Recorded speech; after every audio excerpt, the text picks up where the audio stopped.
So, believe it or not, I used to think I was strictly an academic. Yeah. Yeah. I was in a history PhD program. I loved studying. I was a strong writer and teacher, and I loved everything about history. But I couldn't stand the graduate seminars, the posturing of my colleagues and professors, and my advisor's unrelenting stream of brutal criticism without a hint of positive feedback. I believed she saw me as a failure, and unfortunately, I began to agree with her. I was overworked, I'd lost my spark, and I was deeply depressed. I was also determined to keep at it. It was what I had always wanted, after all. I only gave myself 3 hours off each week, and it was for Shabbat on Friday night. Every time I showed up at Hillel, one of the undergraduate interns asked how I was doing, and with a sigh of relief, I'd say, "Oh, I'm so glad it's Shabbat." At the end of that year, I was given the Shabbat Cheerleader Award at Hillel because I was always declaring my love for Shabbat, and I did love it, even when I felt miserable, alone in my work, and out of love with everything. I still have that award, a cardboard cutout star with glitter around the edges, a reminder that, to paraphrase Ahad Ha'am, Shabbat has kept me more than I've ever kept Shabbat. When I thought of my identities, the academic label wasn't a lie, but it didn't cover everything. I hadn't yet internalized poet Walt Whitman's famous statement, "I am large, I contain multitudes." Things began to change for me at the last Shabbat of the Jewish year, on the cusp of my second year in grad school. I was with the local Jewish community on the beach on a beautiful Friday night. The Santa Cruz, California fog had cleared, the stars were bright, and the ocean crashed and receded on the shore. Families gathered on blankets around the bonfire as Rabbi Paula Marcus led us in song. Return again, return to the land of your soul. Return to who you are, return to where you are, return to what you are, born and reborn again. It felt like an awakening, or a wake-up call. I remembered that on Yom Kippur we talk about tshuva, returning to who we truly are, as the final step of atonement. This means we have endless potential, and it means that everything we need to be our best selves is already inside of us. There, with the sand and the sea, the stars and the fire and the song, a voice rose inside me like smoke from a flame, and it said, "This is not who I am. I am not this miserable person. I am not a sad, cynical academic who fears my teachers and dreads my life every day. I am not this person who cries on Sunday nights because I don't want to face the week. This is not who I am." And just like that, I realized that I had a choice. I didn't have to get a PhD. There was more to me than being an academic.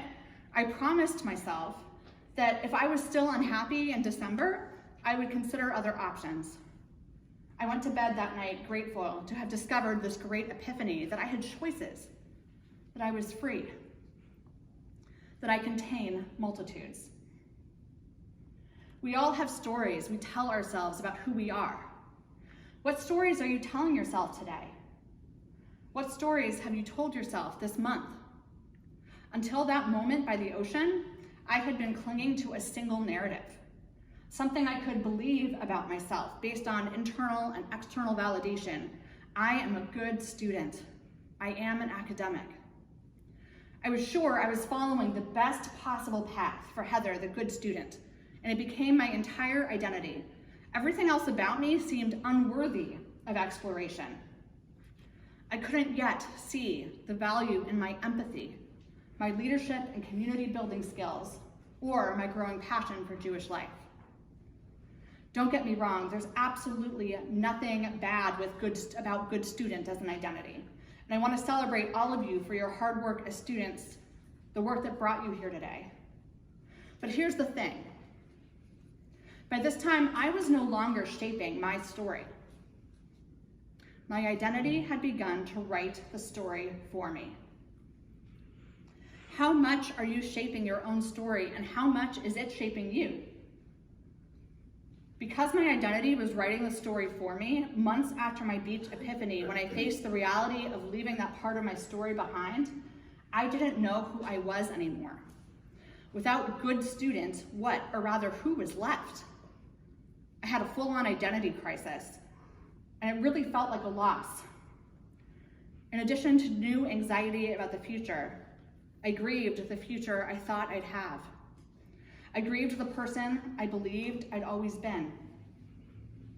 I didn't know at the time that this little death would lead to a much bigger life. I'm standing here now as a rabbi and as living proof that identity crises are survivable. As it turned out, Shabbat cheerleader was a more important part of my identity than I had ever realized. And thankfully, I'm not the first person in history to have had an identity crisis. Many characters face identity struggles in our Torah, but today I'm going to focus on one, Joseph, who spent parts of his life in a pit, a prison, and a palace. A quick recap for those who haven't seen Joseph and the Amazing Technicolor Dreamcoat. Joseph was the youngest in the family, and he had the power to interpret dreams. He was also his father's favorite, and his brothers were very jealous of him. His brothers cast him into a pit and sold him into slavery. Joseph's brothers then lied to their father Jacob, saying that a wild beast killed Joseph. Joseph worked hard as a servant in the palace, and he eventually became the respected lead servant of Potiphar, one of Pharaoh's advisors, having earned their trust. Then Potiphar's wife falsely accused him of sexual assault, and Joseph was thrown into prison. As a prisoner, Joseph made a name for himself by interpreting dreams. Finally, he was called to interpret Pharaoh's own dream. Joseph's interpretation inspired the Pharaoh to quickly prepare the country in advance for years of drought, preventing widespread famine in the coming season. Joseph's family back home suffered during this famine, and his father sent his brothers to ask Egyptian leadership for assistance. By the time his brothers approached him, Joseph was the governor of Egypt, second only to Pharaoh himself. And Pharaoh had given him a new name, Sofnat Paneach. According to some translations, Joseph's new name meant revealer of mysteries. This Joseph, this Sofnat Paneach, whom the brothers entreated on the throne, was quite different from the Joseph who was their father's favorite son, the Joseph they threw into the pit and sold into slavery. This Joseph was even different from the Joseph who lived in the Egyptian prison. It's no surprise that although Joseph recognized his brothers did not see Joseph on the face of Sofnat Paneach, the Egyptian governor. Joseph tested his brothers, accusing the youngest, Benjamin, of stealing a silver cup that Joseph himself had planted in Benjamin's sack. Upon discovering the silver cup, Joseph threatened to enslave Benjamin. Fortunately, the brothers passed the test. Older brother Judah offered himself in Benjamin's place so that their aging father Jacob would not have to grieve the loss of yet another favored child. When he learned that his father was alive, the Torah says, "V'lo yachol Yosef lahit apek." Joseph could not contain the secret of his identity. He asked everyone to leave besides his brothers and began to cry. Ani Yosef, I am Joseph, he told them. Ha'od avichai, does my father still live? When he heard about his father, Joseph remembered where he came from. He was not only Sofnat Paneach, governor of Egypt. He was also Joseph, the Jewish son of Jacob and Rachel, the boy from the pit and the prison, the interpreter of dreams. If his father continued, then so did Joseph. He was still, after all, himself. His brothers were frightened and couldn't answer him, worried that their brother would exact for revenge, but Joseph wasn't angry. They passed the test and showed that they had changed. They also were not limited in their roles as jealous older brothers. Come near me, I pray you, Ani Yosef, he said again. I am Joseph, your brother, whom you sold into Egypt. He explained they shouldn't worry, saying God sent him to Egypt to ensure their safety during these years of famine. He told his brothers everything that had happened since they sold him into slavery, and Joseph sent them back home with food and other provisions, so the brothers could return with their father and the rest of the family. Ani Yosef, I am Joseph, appeared twice within a few lines of the story. Why did he say his name more than once? Maybe the brothers were disbelieving, and Joseph wanted to prove his identity, explaining that he was in fact their brother whom they sold into Egypt. Or maybe it was because Joseph was reclaiming this part of his own identity.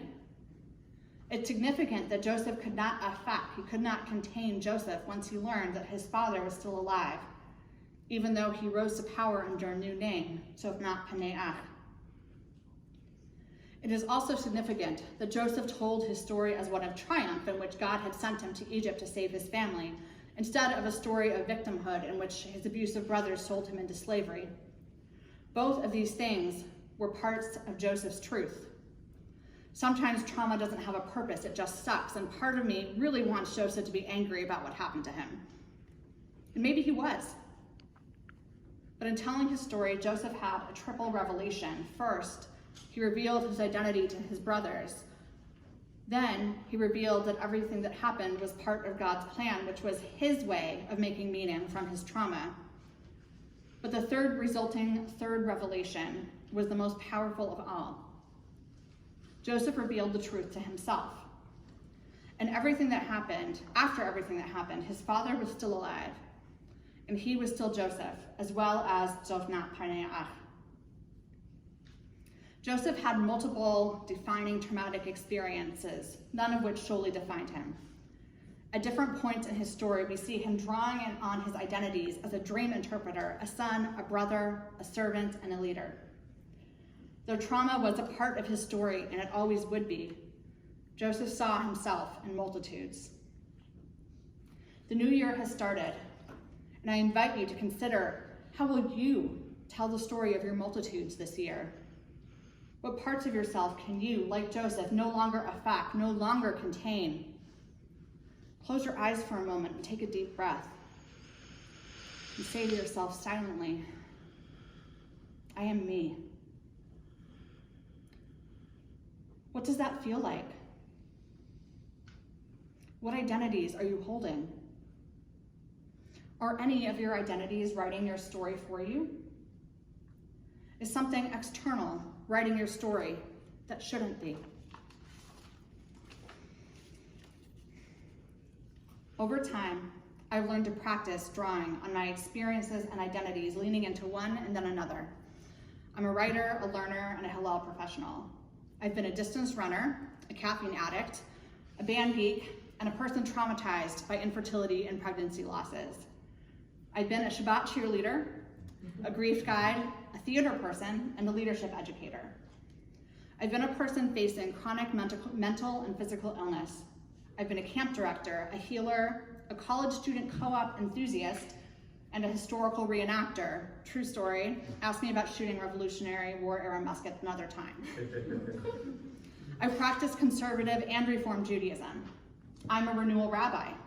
I'm a wife, a sister, a daughter, a mom, a community builder, and an educator. Each of these identities has been a significant part of my story at one time or another.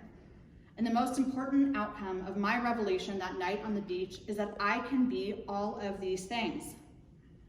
Even the things that are outside my control, illness and infertility, for example, do not define my whole self. I get to choose which part of myself I am leaning into every day. 2 years ago at Yom Kippur, I spoke about Simone Biles, celebrating her choice to step back from a successful gymnastics career to focus on her mental health. To recap, by 2020, Simone Biles was considered by many to be the greatest American gymnast, with 7 Olympic medals and 25 World Championship medals, making her the most decorated gymnast in the history of the Gymnastics World Championships. At the height of her career during the 2021 Olympics, she withdrew from the finals, citing mental health concerns. Tonight, I want to lift up the newest chapter in her story. Biles went back to gymnastics after a 2-year hiatus. She returned to this part of herself on her own terms, and she won an 8th national championship at the end of August, breaking the record of Al Yochim, who won 7 titles on the national level, the last one in 1933. Biles said the most important thing she did for herself in the last 2 years was attend to her mental health needs. In a recent interview, Biles said, "There's so much more in life than gymnastics. I love what I do. At the end of the day, yes, I'm a gymnast. I'm really good at it, but I won't be doing gymnastics forever. And there are still things to look forward to. Past gymnastics, where before I never thought so. So now it's just a part of what I do, and it doesn't really define who I am as much anymore." Biles is learning to honor different parts of her identity, deciding what parts of identity to prioritize, and she is celebrating her multitudes as she writes this next chapter. We are each made in the image of the divine, Tselem Elohim. This means that God is one, and God's oneness manifests in multitudes. The divine is alive in everything.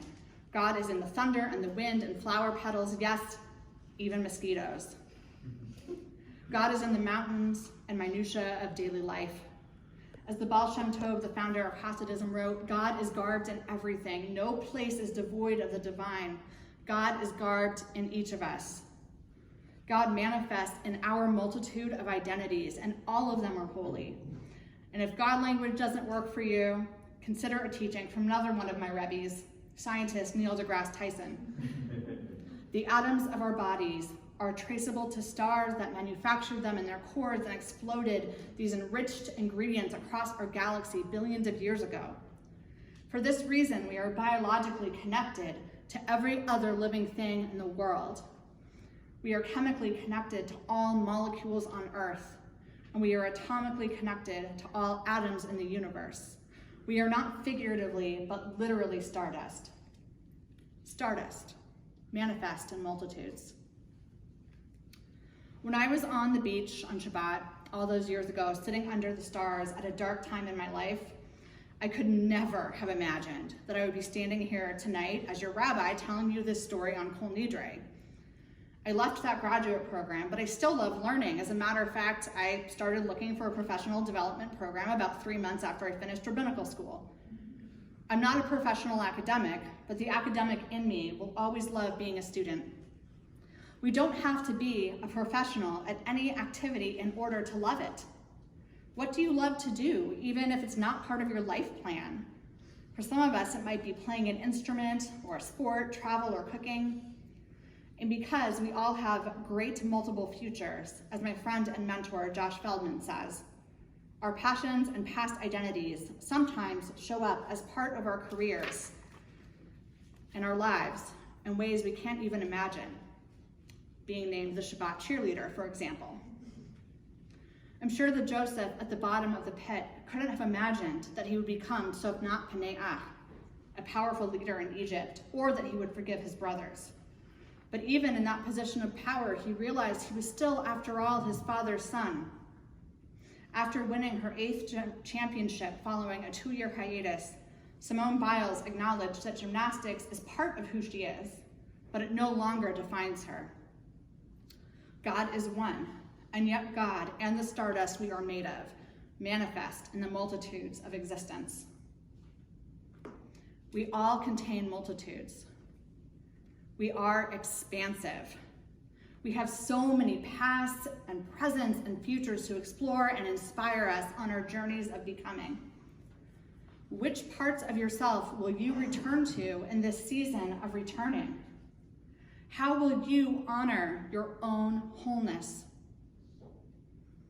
This year and in the years ahead, you will have many opportunities to explore who you are and who you might become. Hold nothing back. Dare greatly, as Brene Brown has taught. Don't let one identity write your story for you. Think about the part of your story you've been resisting and how you might stretch yourself to write it this year. Or let your tshuva this Yom Kippur be a return to an identity you've abandoned and would like to engage again. Experiment, play, Be curious and courageous. Repair the world and do the inner work you need to heal yourself. Embrace the magnificent multitudes of maybes that lie within you and the great multiple futures that await you. It's 5784, and the possibilities are endless. May the stories we tell this year remind us who we are and celebrate the multitudes contained within us. Shana Tova. Shana Tova.